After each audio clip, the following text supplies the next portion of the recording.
The Detroit Red Wings, everyone. They magically have a great start to the season, and of course, we have to play them early in the year. Hawks lose again. We're now 0-5-1 on the season. Just a horrendous start. 6-3 to the Detroit Red Wings at home. I mean, what do you want me to say? Marc-Andre Fleury was left out to die by the defense today. The Red Wings were getting every single rebound chance known to man, and they were putting it in the back of the net. 4 of the 6 goals the Red Wings scored were on rebound chances, either a second or a third or maybe even a fourth chance. They finally were able to put it in the back of the net. That's one thing the Red Wings were able to do, and that's one thing the Hawks have not been able to do all season so far, banging those rebound attempts. Because look what it did. They scored 4. And without those 4 rebound goals, even if Fleury is able to somehow keep a couple of those out, it's a lot closer of a game, and the Hawks may be able to pull one out. I mean, Fleury, he let 2 bad goals by. The rest you pretty much blame on the defense because, I mean, how is Fleury going to stop some of these rebound chances? Because the defense isn't giving him any support. Yeah, he could possibly make those saves, but you would rather not have to put your entire defensive effort on your goaltender. It just really disappoints me how that we tried to fix the defense. We got Seth Jones, paid him a king's ransom to get him, and we've done nothing. Our defense has not changed. It's still awful. It's still not giving the goaltender any support, and we're losing all of our games because of that. Or at least largely because of it, because, I mean, the offense still struggles to score. That's another thing that needs to happen. Offense needs to score more. This is, I think, the most we've scored in a game, 3 goals this year so far. We can't score. And, I mean, we haven't been able to score, and we're letting up goals left and right. Fleury hasn't been able to get a win. Fleury's looked awful through these first 6 games. I don't know what to say at this point. It's just depressing at this point. We're 6 games through the season, and the team has not had a lead. A lead! Again, you cannot win games when you can't even get a lead. The fact that we have a point in the standings is the most shocking part. Still only 1 point. 0-5-1. Not where you want to be through 6 games, and Jeremy Colleton's just looking awful. Just bad coaching right now. It is just a train wreck. I don't know. I mean, you know what? Real quick, I'm going to do a rare thing, and I'm going to give a hats off to the Detroit Red Wings goaltender that they just got from Carolina, Alex Nedeljkovic. I liked him in Carolina. He was, I think, a rookie last year.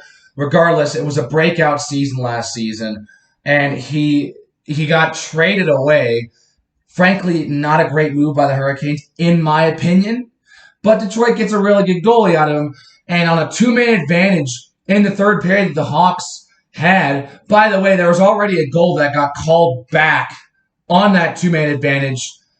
Even though the puck crossed the line, I think it was goaltender interference that prompted the no goal. And about like a half minute later, Alex DeBrincat gets a perfect look. Doesn't get all of it, but it was going in the net. It was pretty much going to be a surefire goal. But Alex Nedeljkovic gets it right on the paddle of the stick, and he's able to save it. That is one of the Save of the Year candidates right there.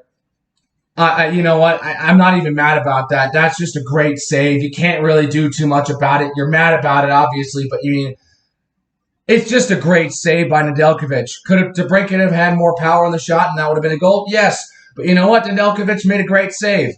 That was going in 99 out of 100 times that puck is in the net, regardless of how fast that puck was going to be. And Nedeljkovic made a fantastic save.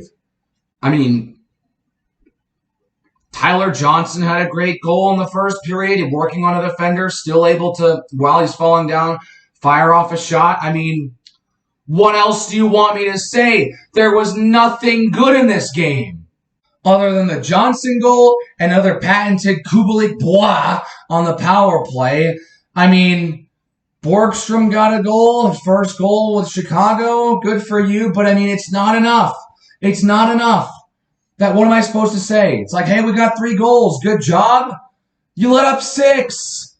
I don't care if Fleury was, I don't care if a lot of them were rebounds. You still let up 6 goals. That's not good. I don't know what to say. I don't know what to do. What can I say that's like, hey, we may win a game soon? I mean, if we can't beat Toronto, Toronto is probably our most winnable game for the rest of the month. We've got them there. And then we got the Carolina Hurricanes on the road, who are undefeated right now, by the way. Same thing with St. Louis. They're also undefeated. That's also on the road. And it's November. So if we're going to win a game in this month, it's going to be against Toronto. It has to be against Toronto because we're not beating Carolina or St. Louis if we play like this. I just don't know what to do because this team doesn't look like they're going to win any games soon if they can't win against Toronto. It's just depressing. And to see a team that beat the Red Wings 6 times last season out of 8 games that they played together, to think that's only 1 of 2 games this season, and they lost by 3, worse than they lost all of last season, really. What am I supposed to say? That's our only game at home against the Red Wings this season. It's kind of weird to say that because we played them 8 times last year. But, we have one more game against the Red Wings, and that's like a couple months down the road. Who knows how the Red Wings are going to do? You hope that they suck at that point. But, it doesn't matter at this point. The game's over. You lost at home by 3 points to the Detroit Red Wings. And you know what makes things worse? The long touted sellout crowd home streak for the Hawks is over. It's been over a decade where every single home game for the Chicago Blackhawks, regardless of the opponent, regardless of the circumstances, was a sellout crowd. It's over. And why would you want to show up to see a team who sucks? And I think it's kind of ironic that it ends in a game against the Detroit Red Wings, of all teams. The streak ends with 535 straight sellout home games. And for it to break against the Detroit Red Wings really shows how bad this team is because they don't even want to see them play the Detroit Red Wings play. This is kind of a new low for me as a Hawks fan because in my time as a Hawks fan, as right after they won the Cup in 2013, as I wasn't able to watch it, I decided to watch in 2014, became invested with the team, watched the Cup run in 2015, and it's been like this. I've been following ever since. And now, for the first time since I've started following them, they have not had a sellout crowd. And while that may not be such a big deal for the majority of the fan bases out there in the NHL, that's a huge deal because that's a huge streak. That's something we've been proud of, selling out the United Center every single home game. Not tonight. Hockey is definitely a sport in the 4 pro major sports that gets the least recognition and the least crowd attention. And I understand why, especially in the southern markets. Florida, Tampa, Dallas, Arizona, Nashville. Nashville's gotten bigger, but still. Carolina, that's another example. Again, also rising, but the point still stands. In the southern markets, the NHL just has not hit as much as the NFL, NBA, or MLB. And it's a bit rough to fill those stadiums, and those franchises are really struggling to make money.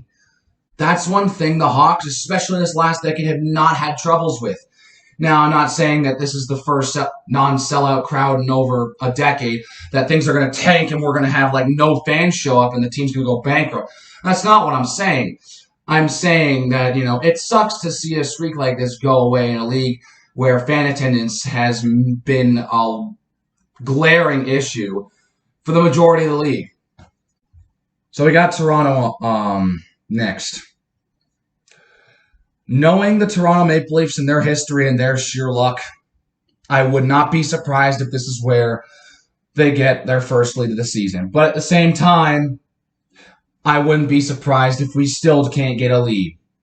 Honestly, if this losing continues, then I wouldn't be surprised if Jeremy Colleton's booted out of the door. I mean, he hasn't been great in his time in Chicago. I mean, he inherited the team as they were in the middle of a bad losing streak. I think it was an 8-game losing streak. I don't think they were at 8. They were in the middle of it. And I think they had another 8-game losing streak the same season. Jeremy Colleton just has not been successful with this franchise. He got us to the playoffs in 2020 only because the format was expanded. If the playoff format wasn't expanded, Colleton doesn't have a playoff appearance with the Chicago Blackhawks. I don't know, man. It's just rough. It's just been a long year so far, and we're only at game number 6. So that's going to do it for this one. If you liked it, hit the like button, hit the subscribe button if you really like this and want to see more content. And I will see you guys next time.